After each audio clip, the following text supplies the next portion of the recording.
Bonjour à toutes et à tous, je suis vraiment ravie de vous retrouver et merci d'être venus aussi nombreux. Alors ce soir, effectivement, on va faire dialoguer une autrice de science-fiction et un architecte pour confronter leurs regards sur un même sujet, c'est-à-dire la ville. Alors Mina Jacobson, vous êtes autrice. Vous avez écrit la nouvelle Cendres et poussière d'étoiles dans le recueil Quartier libre, demain la ville, que je vais, voilà, qui est ici, aux éditions La Volte, et qui est sorti en octobre dernier. Et d'ailleurs, l'éditeur est dans la salle, m'a-t-on dit, dans le creux de l'oreille tout à l'heure. Et vous travaillez actuellement sur une adaptation de votre nouvelle pour le théâtre, donc encore une deuxième manière de voir les choses. Et Jean Mageran, vous êtes, vous, urbaniste, paysagiste, architecte et docteur en sciences de l'information et de la communication. Et vous mettez toutes vos compétences au service, justement, on va voir, de votre vision de la ville. Et ça sera ma première question pour tous les deux. Mais avant toute chose, je voulais savoir, Mina, comment est née cette nouvelle? Et déjà, est-ce que vous pouvez nous la résumer? Est-ce que vous pouvez nous faire le pitch? Je sais que c'est très compliqué pour une autrice de pitcher ses propres textes, mais si vous voulez bien, est-ce que vous pouvez commencer par nous raconter l'histoire? Je peux essayer. Bonjour à tous et merci pour l'invitation. Donc, pour commencer par le pitch, alors, c'est pas le plus facile, hein. Je vais commencer par autre chose et puis après j'y viendrai. Donc j'écris depuis un certain nombre de temps et j'écris des nouvelles depuis quelques années. Et comme vous l'avez dit, Cendres et poussière d'étoiles est paru là en octobre dernier. J'en suis très contente, j'aime bien le travail qu'a fait cet éditeur. D'ailleurs, il n'est pas du tout dans la salle, c'est pas pour ça que je dis ça. Et donc je recommande le livre, il est super. Il y a plein de super textes, même pas forcément que le mien d'ailleurs. Enfin bref. Et donc la question c'était comment est née cette nouvelle. Donc cette nouvelle elle est née aussi d'une envie de répondre à un appel à texte. En fait la maison d'édition a lancé un appel à texte, je ne sais pas, 6 mois avant la date d'échéance en disant aux auteurs de tout l'univers qui voulaient y répondre, voilà, écrivez une nouvelle sur le thème Demain la ville. Ça m'a bien inspirée. Et je m'y suis mise un mois avant la deadline et j'ai raté la deadline. Et je ne sais pas par quel miracle, l'éditeur a décidé, je le remercierai toujours, de repousser l'échéance d'un mois. Et donc j'ai envoyé ma nouvelle au dernier moment, après l'avoir écrite dans une urgence de dernière minute. Voilà, je trouve que c'est important ce contexte, parce que voilà, c'est une nouvelle qui a été écrite comme ça. Et donc pour la pitcher, puisqu'il faut bien raconter un peu de quoi ça parle, c'est une histoire de témoignage. En fait, ce sont 3 personnages qui racontent des années après ce qui leur est arrivé. Et ils ont vécu toute une période de transition du monde. Ils sont plus ou moins nés dans le monde qu'on connaît aujourd'hui, mais disons dans quelques années. Et la société telle qu'on la connaît s'est un peu effondrée, voire beaucoup, notamment parce que en fait, personne n'a écouté les scientifiques, personne n'a vraiment pris au sérieux le réchauffement climatique. Ça ressemble un peu à ce qui se passe actuellement. Mais c'est de la science-fiction, donc voilà. C'est que de l'imaginaire, évidemment. Et donc tout s'est cassé la figure, la société au sens large du terme, et eux ont dû traverser cette période de crise, et ils racontent comment, dans une ville, ils ont appris à vivre ensemble, à faire du lien avec le vivant, entre eux, à garder un lien humain et social, et comment ils sont allés vers une autre forme de ville, qui ne sont plus les villes telles qu'on les connaît aujourd'hui. Donc c'est vraiment un texte post-apocalyptique. Oui. Et cette ville, c'est important de le préciser, elle se trouve au bord de l'eau. Elle se trouve au bord de la mer et elle est menacée par la montée de la mer. Il y a une digue qui protège la ville et qui tient, mais qui vacille, voilà, et qui ne va pas forcément tenir très longtemps. Bon, je ne vais pas en dire plus parce que après il faut lire la nouvelle, bien sûr, évidemment. Jean, je me tourne vers vous. Est-ce que vous pouvez expliquer en quelques mots en quoi consiste votre travail ? Je sais que c'est vaste. Je vais essayer. Donc, tout d'abord, bonsoir et puis merci beaucoup pour l'invitation. On était très sensibles à l'invitation des architectes dans les milieux universitaires. C'est important pour nous qu'il y ait un contact et des échanges. Je travaille donc avec Claire Bailly, qui est enseignante à l'école d'architecture de Paris-Val-de-Seine, à côté ici. Ça fait une vingtaine d'années qu'on travaille et tous les travaux dont je vais parler ce soir ont été faits avec Claire Bailly. On est membre du laboratoire EFCO, Environnement virtuel en conception architecturale et urbaine à l'ENSA PVS, c'est-à-dire l'école d'architecture qui est à côté, qui est associée d'ailleurs par certains aspects à Paris Cité. On a fondé un mouvement qui s'appelle le mouvement bionumérique. L'objet, c'est de faire l'articulation entre ce qui est de l'ordre du biologique et puis ce qui est de l'ordre du numérique, qui paraît un peu comme ça, a priori, comme le mariage de la carpe et du lapin. En fait, je vais essayer de montrer que ce n'est pas du tout ça, que c'est des choses qui sont très liées. On se considère comme des inventeurs et on essaie d'articuler nos travaux à l'articulation justement avec la recherche universitaire fondée donc sur des processus analytiques où on produit de la connaissance avec des méthodes très élaborées en général, et puis ce qui est de l'ordre de l'invention dans nos domaines, où on a ce qu'on appelle une démarche de projet ou une démarche inventive, et finalement on s'aperçoit qu'on passe entre les deux de la notion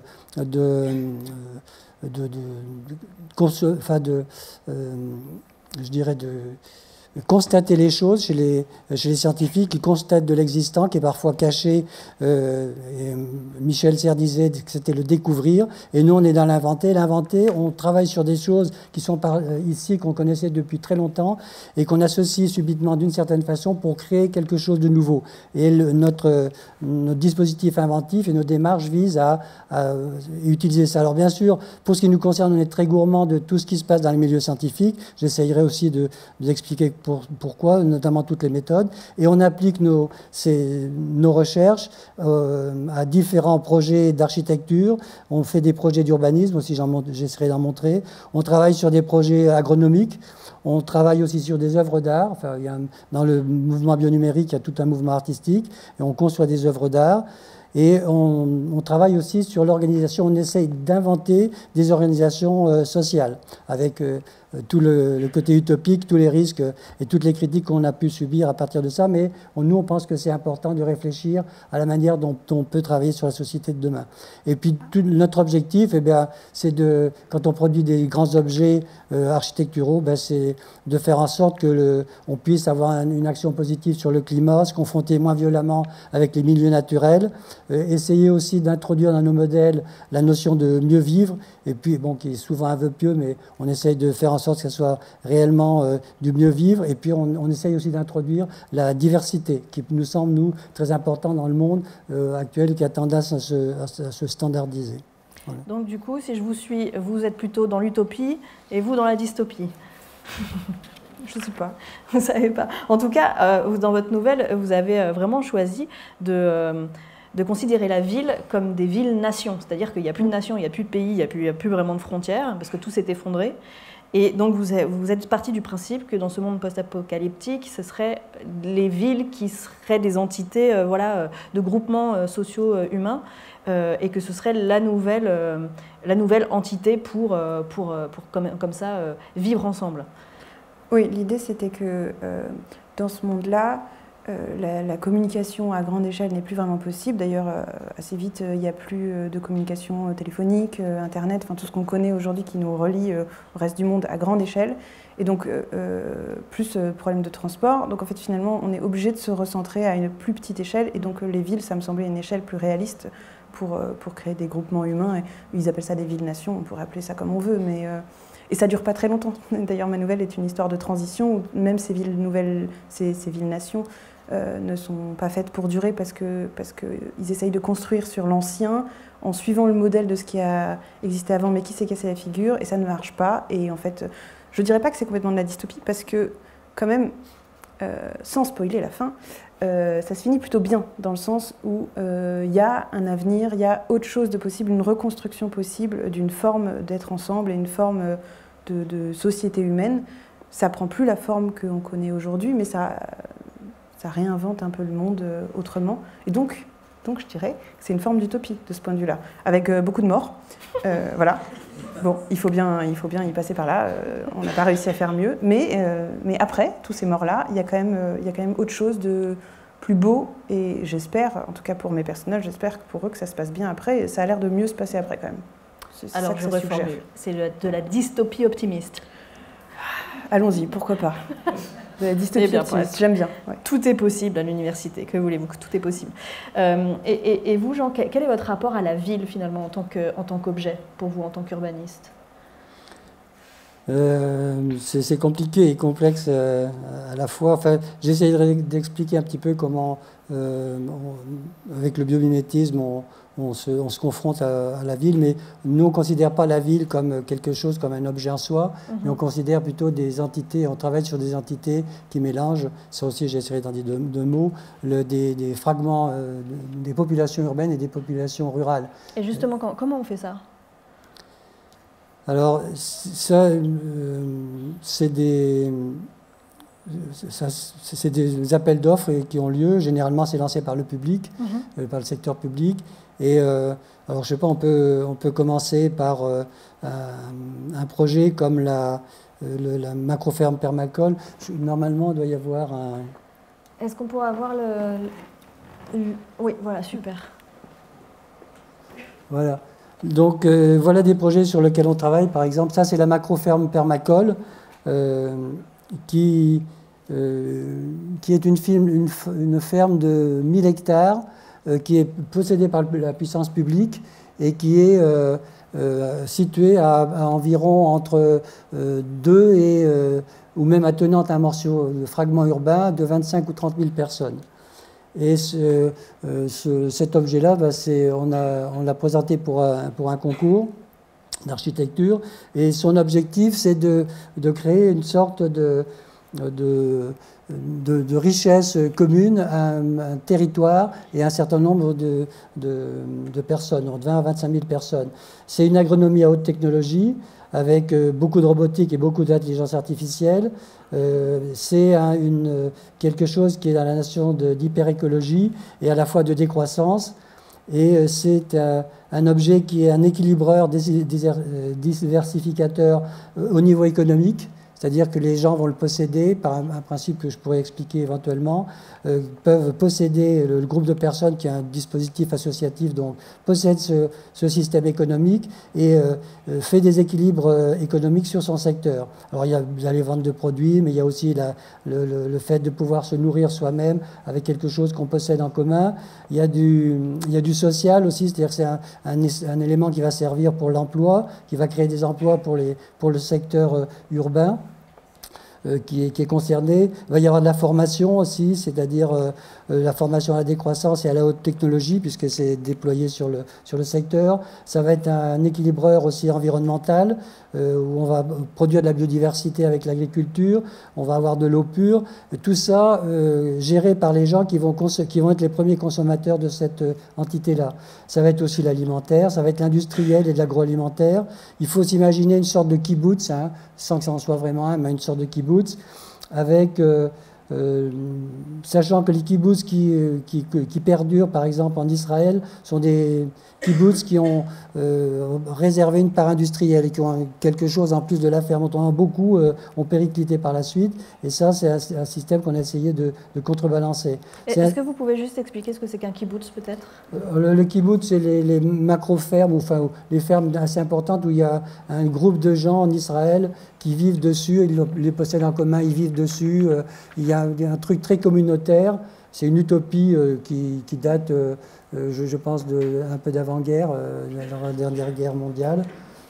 Et donc qui permet de vivre à la ferme de manière un peu correcte, avec des restaurants communs, des écoles communes. Enfin, il y a tout un système communautaire d'inspiration socialiste, je crois, communiste socialiste au départ. Et puis, bon, petit à petit... Ça a évolué avec le temps et puis ça n'a peut-être pas suffisamment changé, donc le modèle a un petit peu périclité. Mais nous, on estime qu'il y a beaucoup de choses intéressantes. Et puis ce modèle-là aussi, c'est du loisir, c'est de l'énergie qu'on peut... Sur 1000 hectares, on peut faire de la production d'énergie avec des éoliennes ou des panneaux solaires traités d'une certaine manière. On peut travailler aussi sur la santé et puis le transport. Voilà. Et ces modèles-là, un modèle comme celui-là, va être fait en relation avec un projet comme celui-là. Ça, c'est un concours sur lequel on avait une mention spéciale du jury. C'est 15 km de long par 7 de large, je crois. C'est le plateau de Saclay. C'est Sarkozy, à l'époque, qui, pour les UN Saclay, avait lancé ce concours-là. Et on avait donc cette mention sur ce concours. Tout ce qui est autour, le serpent qui fait le tour, c'est c'est de l'urbanisme à très haute densité, et toute la partie centrale, c'est une ferme. C'est une des meilleures terres de France. Nous, on avait choisi de ne pas construire du tout sur cette partie-là. Alors que les plans d'occupation des sols à l'époque, je crois, non, déjà les PLU autorisaient à construire sur ce truc-là, et que ces terrains vont être en partie dans la vraie vie construits. Donc ça, c'est un autre modèle de choses sur lequel on a travaillé, avec la macro-ferme au centre. Et ce qui est autour, c'est donc, c'est pareil, c'est une ville complexe à très haute densité, c'est coupé par fragments, par quartier. Chaque quartier, il y a le même groupe d'habitants qu'on a vu sur la macro-ferme Permacole, qui vit aussi, qui possède une partie de la ville, un quartier, et qui possède un morceau un fragment de cette entité agricole. Et là aussi, ce système urbain, c'est un équilibreur économique, avec une monnaie locale, qui va avoir un aspect patrimonial. C'est-à-dire les gens possèdent des hôtels, des magasins, des bureaux, de l'immobilier locatif par part sociale, des restaurants, etc. Comme sur la ferme, on va trouver des emplois qui vont être créés.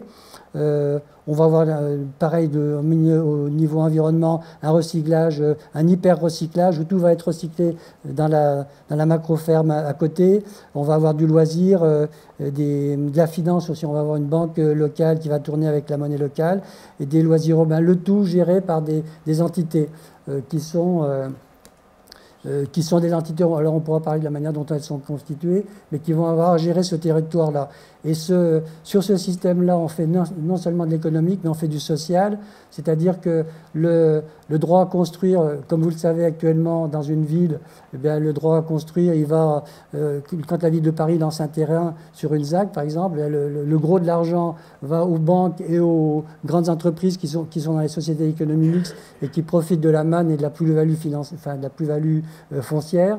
Et nous, ce qu'on propose, c'est de faire la même chose, mais au lieu que ce soit des banques, uniquement des banques internationales et des grandes entreprises, que les locaux, enfin les gens qui habitent sur place puissent être les actionnaires de ces sociétés d'économie mixte et puissent bénéficier de la plus-value locale en contrepartie de systèmes qui vont être sociaux, c'est-à-dire ils vont, sur leur financement, une partie de leur financement devrait être faite pour construire du logement social sur le secteur. Donc voilà, on a travaillé beaucoup là-dessus. Ensuite, peut-être... Et ça c'est pas le projet qui a été accepté pour, non, le projet n'a pas été accepté. Le projet actuel de Saclay.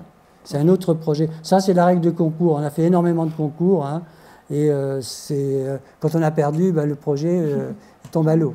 Enfin, certains projets, on peut participer pour partie à la réalisation après, mais celui-là, pas du tout. Hein. Voilà. D'autres projets, ça c'est un des villages de cette ville-là. On peut expliquer comment ça sera fait. Ça, c'est un bâtiment aussi qui est attenant à ça. C'est un bâtiment d'hyper-recyclage. Tout est recyclé dans l'immeuble. Et l'immeuble est en connexion avec tous les immeubles qui sont autour. Sur la ville, il y avait, je ne sais plus, c'était de l'ordre du million d'habitants, je crois. Et tout ça est en relation automatique par l'intelligence artificielle avec la zone agricole qu'il y a à côté. Ce qui fait qu'il y a zéro effluent qui se perd dans la nature. Tout est recyclé sur place. Il y a un minimum d'apport d'eau propre de l'extérieur de la ville et tout est retraité. Cet immeuble collabore comme une cellule dans un organisme. Hein. Voilà. Ça, c'est une partie aussi de cet endroit-là où il y a de l'hyperdensité de la ville et puis on voit les bandes d'espaces verts qui sont entre. Voilà, ça, c'est aussi des travaux qu'on fait. C'est un hyper immeuble à très haute densité qui fonctionne comme un kibbutz urbain avec une zone rurale tout autour. Et les gens bénéficient de plus-value foncière, ont des appartements beaucoup plus grands que ce qu'on peut avoir d'habitude, à condition d'accepter de vivre dans une proximité plus grande. Mais ils ont aussi tout un système de restaurants comme dans les kibbutz, des services, énormément de services communs qui sont beaucoup moins gourmands en énergie et qui peuvent fonctionner avec la ferme à côté. Ça, c'est la macro, ça c'est une œuvre d'art numérique c'est pas une seule œuvre, c'est une multitude d'objets. Tous les objets que vous voyez là sont faits à partir d'algorithmes, chacun individuellement, et on croise les algorithmes plusieurs algorithmes de chacun de ces objets-là. Il y a des objets naturels et des objets artificiels, et on obtient d'autres objets et on dérive les objets de base jusqu'à avoir une multitude d'autres objets en introduisant des des accidents de temps en temps pour pouvoir mener, ça marche comme un écosystème vivant en fait, comme les écosystèmes qui évoluent sur un siècle ou deux, ou un millénaire ou deux, et que chaque fois, à chaque génération, ça évolue un petit peu. L'œuvre d'art est considérée comme ça. Voilà les travaux sur lesquels on travaille en général. Et vous utilisez énormément la technologie, mais je vais y revenir. Mina, vous, dans votre nouvelle, vous êtes partie du principe qu'il n'y avait plus de technologie, donc il n'y a plus de communication, il n'y a plus de transport.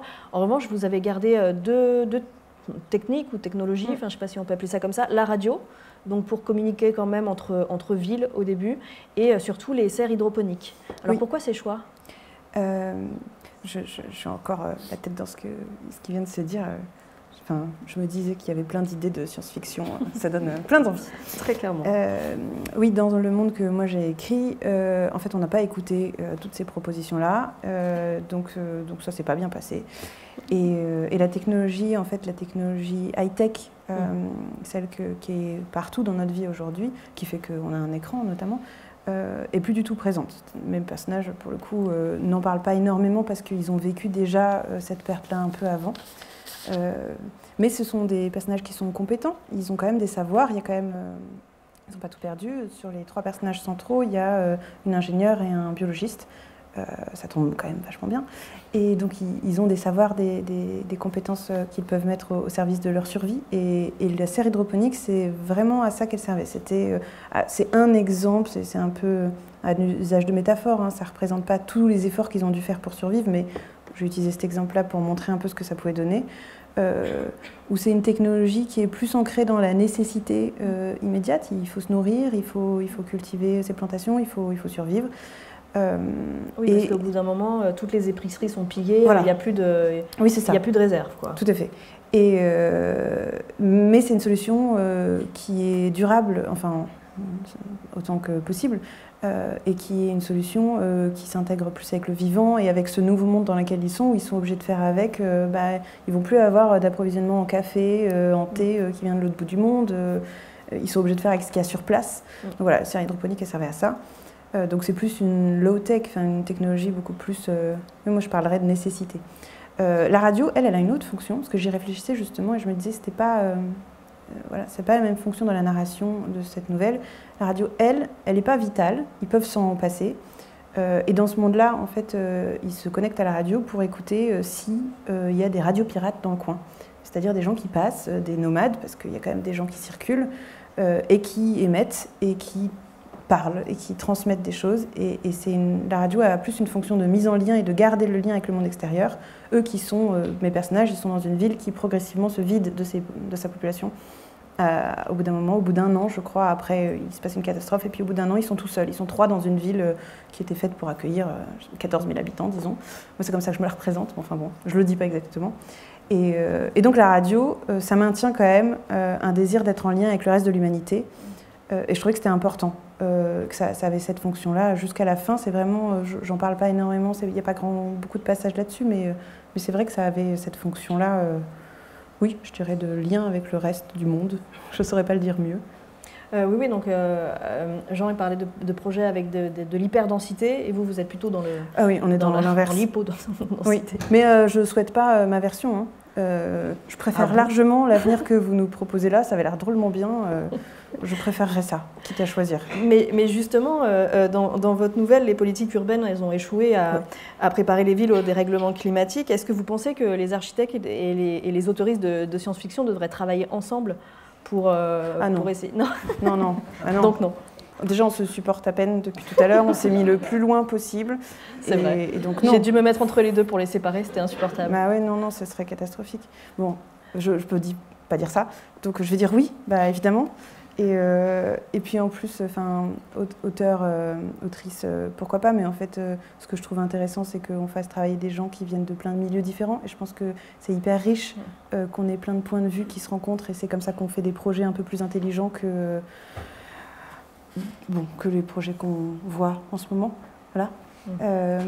Et donc, auteur et architecte, pourquoi pas, mais je pensais sur cette question-là, moi, ça m'évoquait l'hôpital, par exemple, où je peux travailler et où où je vois bien que l'hôpital actuel n'a pas été pensé, ou en tout cas n'est pas du tout pensé en ce moment par des gens qui y travaillent. Il est pensé par des gens qui n'y travaillent pas, qui ne savent pas de quoi il s'agit, qui ne se rendent pas compte de la réalité de ce qu'on peut vivre dans un hôpital, et qui donc font des choix que, à titre personnel, je trouve aberrants. Voilà. Donc on ferait mieux de faire appel aux gens qui sont concernés. Voilà. Je ne sais pas si ça répond tout à fait, mais... C'est votre réponse. Donc voilà, c'est ma réponse. Et vous, qu'est-ce que vous pensez d'un rapprochement entre artistes, auteurs, autrices de science-fiction et les architectes, les urbanistes? Moi, je suis fanatique de tout échange avec toute discipline, sans aucun problème. Oui, bien sûr, ça ouvre l'esprit sur des choses nouvelles. Puis c'est souvent les gens comme vous qui travaillent sur ces domaines-là, sur la science-fiction, ont des visions sur du beaucoup plus long terme. Nous, on est que sur des visions relativement courtes, c'est 20, 30, 40, 50 ans, et uniquement avec des choses dont on sait professionnellement que c'est des choses qui peuvent être mises en place. Hein. Mais voilà. du coup, ça Donc, pose mais pas ça, un le fait problème d'avoir une vision très lointaine, ça peut être très intéressant pour nous, bien sûr. Mais du coup, dans ces périodes de dérèglement climatique, ça pose pas un problème d'avoir une vision aussi courte? Enfin, 20 ans, ça me paraît court, en fait. Mais ça fait une vision, mais des technologies et des démarches et des connaissances qu'on a aujourd'hui, on travaille beaucoup avec ça.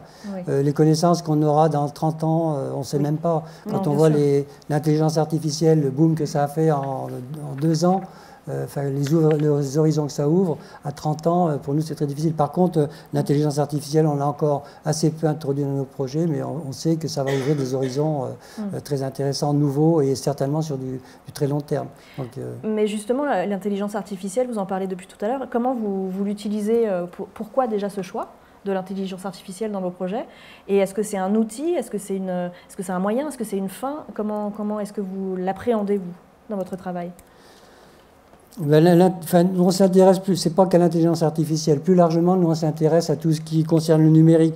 Et quand on est très intéressé par la transdisciplinarité, les sciences nous intéressent beaucoup, toutes les sciences qui peuvent s'appliquer au territoire, aux organisations humaines, nous intéressent énormément, mais sous réserve, on est un peu réducteur, sous réserve qu'elles s'intéressent au numérique et qu'elles aient intégré dans leur méthode de travail le numérique.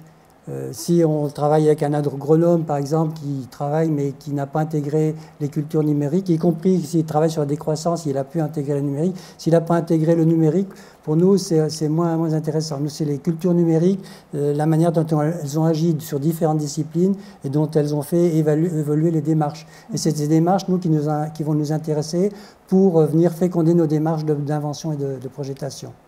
D'accord, donc du coup, vous l'utilisez comme un outil, plutôt. Ou en tout cas, s'il est déjà présent en amont. C'est une culture plus qu'un outil. Ah oui, d'accord. C'est la culture numérique plus que l'outil numérique. Parce que le numérique, pour nous, a révolutionné complètement le paradigme. On est dans un paradigme numérique. Ça, je ne sais pas si j'aurai le temps, mais je pourrais expliquer un petit peu comment on se... Mais je vous en prie. C'est au moment où je parlais de la biodiversité, parce qu'on avait dit qu'on parlerait peut-être un peu de biodiversité. Oui, la biodiversité, ça me paraît bien. Donc, peut-être, normalement, on devrait le trouver là-dessus, je crois.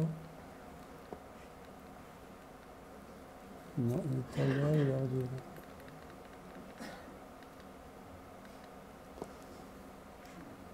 dû... Le biomimétisme aussi, ça, je ne sais pas si on peut le développer beaucoup. Simplement, le biomimétisme, il existe depuis très longtemps. Hein. Au XIXe siècle, ça existait déjà, et même les Égyptiens anciens l'utilisaient. Les analogies directes, il y a le biomimétisme formel et le biomimétisme fonctionnel qui sont très répandus. C'est l'os, la structure de l'os qui sert à Eiffel pour faire la tour Eiffel. Hein, peu de matière, beaucoup de vide, et quand même quelque chose qui est mis dans l'espace de façon très mathématique et qui arrive à faire quelque chose de très solide. C'est aussi le biomimétisme formel et fonctionnel. C'est le planeur qui copie l'oiseau qui vole dans le vent. Il ne bouge pas, mais il tient quand même dans l'air. Ou c'est le sous-marin de Jules Verne qui ressemble à un poisson. Ça, c'est le biomimétisme formalo-fonctionnel, je dirais, ou l'un ou l'autre, ou les deux. Mais ce qui va nous intéresser, nous, c'est le biomimétisme organisationnel. C'est-à-dire, on extrait de l'organisation d'un domaine ou d'un savoir quelconque et on l'introduit dans les modes d'organisation inventifs pour organiser du territoire et des gens sur le territoire. Voilà un petit schéma, oui, on voit à peu près. Donc ça, c'est le schéma ce qui va nous intéresser, nous, comment le biomimétisme organisationnel part à partir de Darwin. Darwin, il est dans la grande pastille verte au milieu du dessin. Et Darwin, donc, il a inventé une nouvelle image de la nature, une organisation nouvelle de la nature. Il a découvert, ça a été un boom extraordinaire, il a révolutionné le monde. En fait, ce qu'il faut voir, c'est comment cette nouvelle grille de la nature a été un dispositif qui a permis de faire du biomimétisme organisationnel. Ce qu'il faut savoir, c'est que cette organisation de la nature, elle provient au départ de l'organisation scientifique du travail. C'est-à-dire que l'organisation scientifique du travail donne une nouvelle lecture de l'organisation en général, des humains et de la matière dans l'espace pour être plus productifs. Et ça, c'est un modèle qui a complètement envahi tout le domaine culturel et on est complètement imprégné de ce système-là, contrairement à ce qu'on pense en général. L'organisation scientifique du travail, ça a donné l'agro-horticulture, c'est-à-dire l'agro-horticulture, c'est une optimisation de l'organisation de l'agriculture et c'est l'organisation scientifique du travail appliquée à un territoire agricole pour la productivité. Darwin, lui, il a été, dans sa jeunesse, a étudié ce système-là. Et l'horticulture, l'organisation des éléments naturels entre eux pour les orienter vers la productivité, ça crée des liens, un système interrelationnel entre les éléments constitutifs, et c'est avec ça qu'il a fait son image de nature. Et la sélection des plantes par les horticulteurs est devenue la sélection des espèces. Il a commencé à se poser des questions, et les processus organisationnels nouveaux qu'il a mis en évidence provenaient de l'horticulteur et donc de l'organisation scientifique du travail. Karl Marx, on sait qu'il a échangé énormément avec Darwin, et Karl Marx, comme vous le savez, il s'occupait de l'organisation de la société. En fait, il a copié ces modèles en grande partie sur l'organisation de la nature de Darwin, et il a fait une analogie entre l'organisation de la nature et l'organisation des sociétés. Et pour faire un petit peu rapide, mais la lutte entre les espèces est devenue la lutte des classes. Et par analogie, donc, il a tout travaillé sur ce système-là. Il a été ensuite réutilisé l'organisation scientifique du travail pour enrichir son modèle. Et de ça sont nés donc les partis politiques, les syndicats et tous les nouveaux droits. Donc on voit qu'à partir du biomimétisme, on a eu énormément de choses. Et on voit que le biomimétisme ou l'image de la nature provient de quelque chose de totalement artificiel. On voit sur ce schéma-là aussi, en haut à droite, l'architecture. Et l'architecture moderne est née aussi de ce système-là. Darwin et l'organisation de la nature de Darwin et l'organisation scientifique du travail ont complètement influencé Viollet-le-Duc, qui était à cette époque, il s'est saisi des organisations dans les deux, et il a défini ce qu'était l'architecture moderne, il ne l'a pas dessiné, mais il l'a écrit. Le Corbusier s'en est ressaisi pour faire l'architecture moderne, et de Viollet-le-Duc est donc né l'architecture moderne, et un mouvement qui a été très important à l'époque, l'art nouveau, qui s'inspirait beaucoup de la nature. Voilà. Avec quelque chose d'intéressant aussi, c'est le romantisme qui joue un petit peu, qui a lutté contre toute cette organisation effroyable, inhumaine, et qui a malgré tout participé à ce système et qui a permis de faire émerger aussi, lui, les droits nouveaux. Donc ce qui va nous intéresser, nous, dans ce paradigme, c'est la manière dont le biomimétisme organisationnel a généré de l'organisation un petit peu partout, et surtout, ce modèle-là, c'est ce modèle qu'on va utiliser aujourd'hui pour resituer notre travail sur l'architecture. Alors moi, j'ai pas mes lunettes en plus. C'est de pire en pire. Hein. Si vous ne saturez pas, on peut faire l'analogie. Ça, c'est le paradigme. J'ai un petit peu de temps, non? Est-ce que j'abuse? Non, c'est bon. Après, j'aurais quand même une question pour Mina, mais allez-y, parce que là, je ne comprends rien du tout. Oui, moi, je veux bien comprendre. Expliquez-nous ce schéma. Alors, je suis très intriguée. Le schéma, donc, ce qui est en vert au centre, c'est de nouveau la nature. Alors, la nature, telle qu'on la connaît aujourd'hui, elle est auto-organisée, elle est en équilibre dynamique, elle est négantropique, elle est écosystémique et biologico-écosystémique, et elle s'organise autour de l'information. Donc c'est une nature qui est bien différente de celle de Darwin, mais c'est celle qui va nous inspirer totalement. Alors ce qui est intéressant de voir aussi, c'est la manière dont elle est née. Elle est née en fait, cette nouvelle organisation de la nature, à partir des travaux de mathématiciens comme Alan Turing, qui a inventé l'ordinateur et qui également a fait des relations entre la mathématique et la nature. Et il a montré que des équations simples qui provenaient de la chimie pouvaient permettre de montrer comment étaient, suivant quelle logique étaient dessinées les tâches des pelages des animaux. Et ces travaux ont été faits aussi en relation avec les cybernéticiens, qui étaient des gens qui au départ travaillaient pour le militaire, avec l'information, c'est-à-dire ils ont travaillé au départ sur des DCA pour optimiser les tirs. Il y avait tout un système pour, quand ils tiraient à la DCA sur les avions, pour faire du calcul avec des systèmes de rétroaction. C'était une sorte d'ordinateur à l'époque. Et donc, ils ont mis au point des manières de travailler qui étaient déjà de la computation. Et ils ont fait les premiers des ordinateurs qui commençaient à être des ordinateurs avec de la computation. Et ils se sont aperçus qu'en fait, la nature fonctionnait exactement de la même manière, que l'information était un dispositif très important et que toute la nature était construite à partir de l'information. Tout le vivant, là je pense qu'on est dans un lieu où il y a des spécialistes et je parle sous leur surveillance. Et donc c'est toute cette organisation autour de l'information qui explique la nature. Et en fait, on s'aperçoit que là aussi, il y a eu du biomimétisme organisationnel. On est passé de la computation naturelle à une computation artificielle qui s'est inspirée de la computation naturelle et qui s'est améliorée. On est passé aux sciences de l'info et de la com.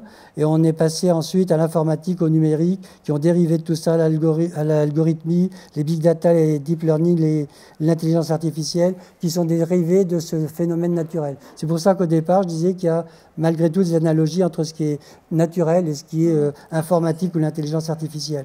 Et surtout, ce qu'il y a d'intéressant, c'est que ça a donné naissance à des courants de pensée comme la pensée complexe ou le systémisme, avec des gens comme Henri Atlan ou Henri Laborie ou Joël de René ou Edgar Morin, qui ont sorti par biomimétisme aussi, la nature de la nature d'Edgar Morin, c'est assez significatif, de cette nature des processus organisationnels particuliers qui font évoluer la littérature ou même la philosophie.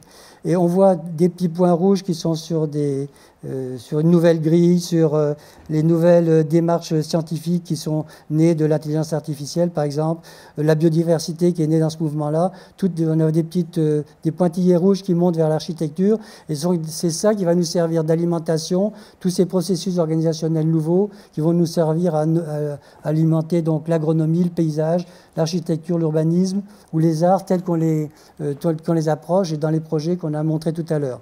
Voilà comment on essaye de se situer dans cet organigramme d'organisation qui pour nous sont nouvelles, quoi. Justement, vous parliez d'information et d'espèces et d'animaux.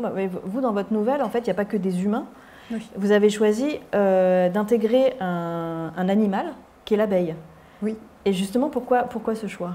Et ça va rejoindre, je pense, ce que vient de dire... Oui, ça rejoint un peu, je vais le dire en d'autres termes.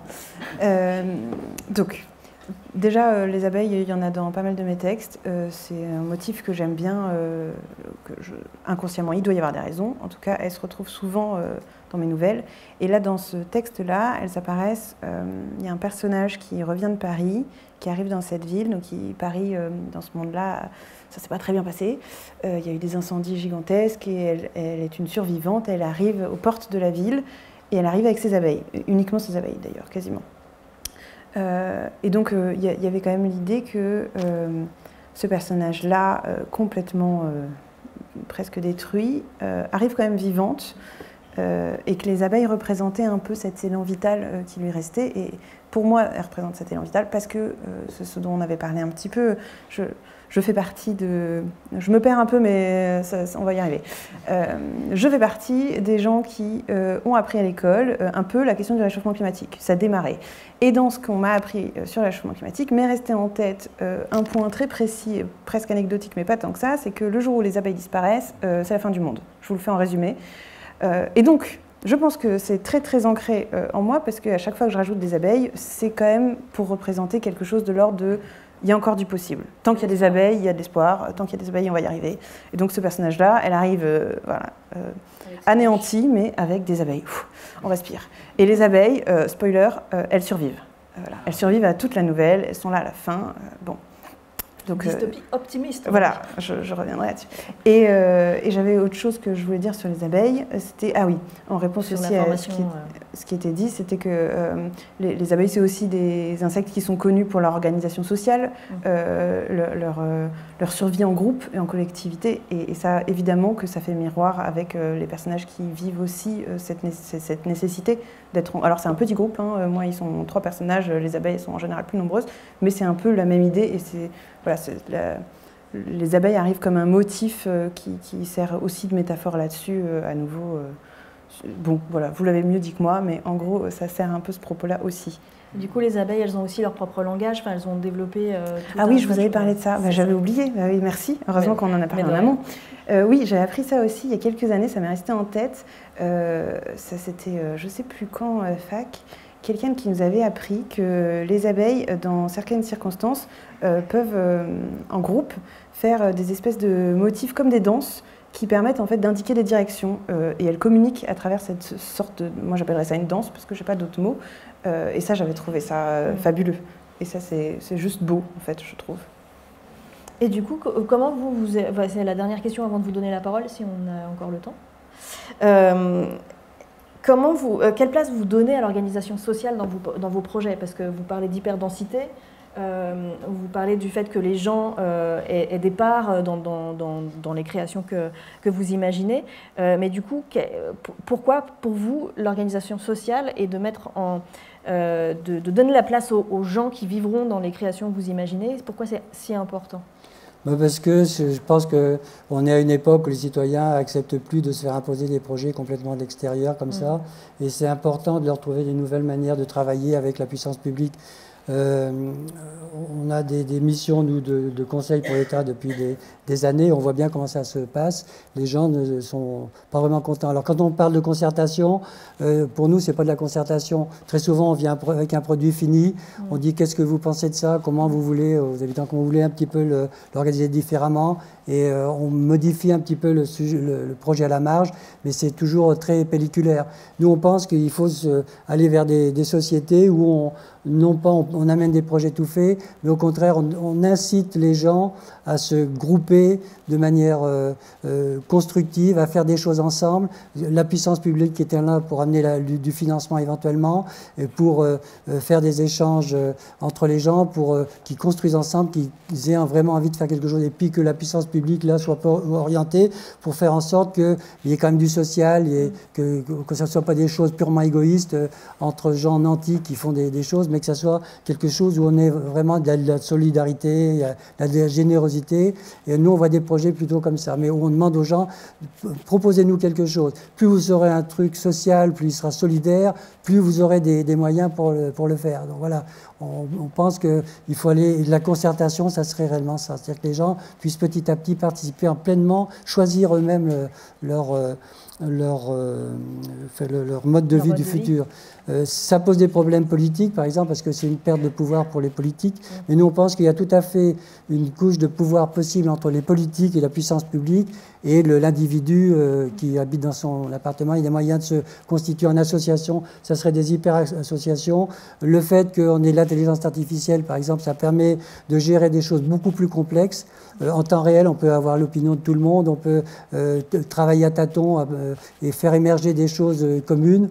Je pense que la question qu'on se pose, c'est comment on utilise ces nouveaux outils pour pouvoir collaborer de manière plus constructive avec les gens à la base. Merci beaucoup et bonne soirée. Merci. Merci beaucoup.